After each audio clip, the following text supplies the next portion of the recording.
जब बेटे ने कहा, पापा अब तो छोड़ दो ये खटारा स्कूटर, पिता ने सिर झुका लिया, मगर आत्मसम्मान नहीं छोड़ा। बेटे की एक बात पूरे परिवार को तोड़ गई। नमस्कार दोस्तों, मैं हूं कंचन और आप देख रहे हैं कहानी कंचन की। अगर हम पहली बार मिल रहे हैं, चैनल को सब्सक्राइब कीजिए, नोटिफिकेशन बटन दबा दीजिए ताकि आने वाली हर कहानी में हमारा साथ बना रहे। चलिए सुनते हैं, सम्मान जरूरी है। राकेश जी अपने पुराने स्कूटर पर किक मार रहे थे, लेकिन वह स्टार्ट नहीं हो रहा था। इधर ड्यूटी पर जाने के लिए देर हो रही थी। तभी सामने से एक कार तेजी से आकर उनके पास रुकी। पापा कब तक इस खटारे स्कूटर को चलाते रहोगे? चलो मेरे साथ, मैं आपको ऑफिस छोड़ देता हूँ। बेटे की बात सुनकर राकेश जी ने अनसुना कर दिया और स्कूटर में किक मारते रहे। उनका बेटा आशीष बड़बड़ाता हुआ चला गया। दरवाजे के पास खड़ी राकेश जी की पत्नी गायत्री जी ने कहा, जब वो कह रहा था तो चले जाते। राकेश जी ने रुमाल निकालकर माथे का पसीना पोंछा और बोले, दोबारा कभी उसकी वकील बनने की कोशिश मत करना। गायत्री जी चुप हो गई।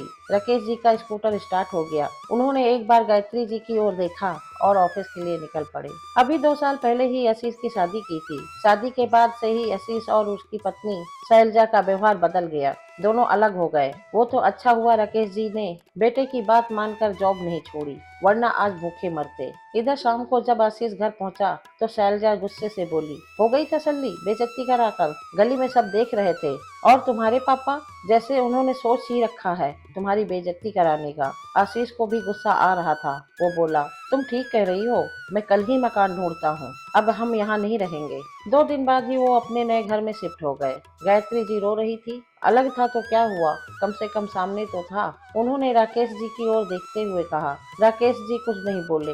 राकेश जी जैसे जिंदा दिल इंसान, जिन्होंने अपनी छोटी सी नौकरी से पैसे बचाकर और कर्ज लेकर आशीष को पढ़ाया। जब वह सरकारी अफसर बन गया तो राकेश जी को लगा जैसे उनका जीवन सफल हो गया, लेकिन बहू बेटे की बेरुखी ने उन्हें तोड़ कर रख दिया। अब वो बिल्कुल शांत रहते हैं। बस उन्हें एक ही चिंता थी कि उनके बाद गायत्री का क्या होगा। कई महीनों बाद आशीष अपनी माँ से मिलने आया। आशीष को देख गायत्री जी बहुत खुश हुई। आशीष बोला, मम्मी तुम्हारी बहू प्रेग्नेंट है। हम चाहते हैं कि आप और पापा हमारे साथ रहो। शैलजा बहुत परेशान है।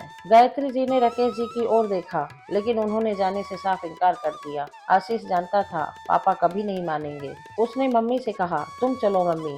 गायत्री जी ने कहा, बेटा तेरे पापा का ध्यान कौन रखेगा? एक काम करो, तुम दोनों वापस आ जाओ। शैलजा की देखभाल भी कर लूंगी और इनका भी कोई परेशानी नहीं होगी। तभी राकेश जी ने लगभग चिल्लाते हुए कहा, इसका पोर्शन मैंने किराए पर दे दिया है। 2 दिन बाद वो लोग आ जाएंगे। इसके लिए अब यहाँ कोई जगह नहीं है। पापा की बात सुनकर आशीष निराश होकर चला गया। गायत्री जी रोने लगी। राकेश जी ने कहा, कल जब इसका मतलब निकल जाएगा तो ये फिर रंग बदल देंगे। कल अगर मुझे कुछ हो गया तो तू इनकी नौकरानी बनकर रहेगी। इससे अच्छा है कि अपने सम्मान के साथ उनसे अलग रहे। ऊपर का घर किराए पे देने से घर की देखभाल भी होगी और पैसा भी आएगा। कल मैं नहीं रहा तो भी तू सम्मान से अपने घर में रहेगी। गायत्री जी की आंखों से आंसू बह रहे थे। ठीक ही तो कह रहे थे राकेश जी। एक तरफ उनका बेटा जो बस अपने फायदे के लिए उन्हें ले जा रहा था, दूसरी तरफ उनका पति जो उनके लिए अपने मरने के बाद भी उन्हें कोई तकलीफ न हो इसका इंतजाम कर रहे थे। उन्होंने आंसू पोंछ कर कहा, आप ठीक कह रहे हैं।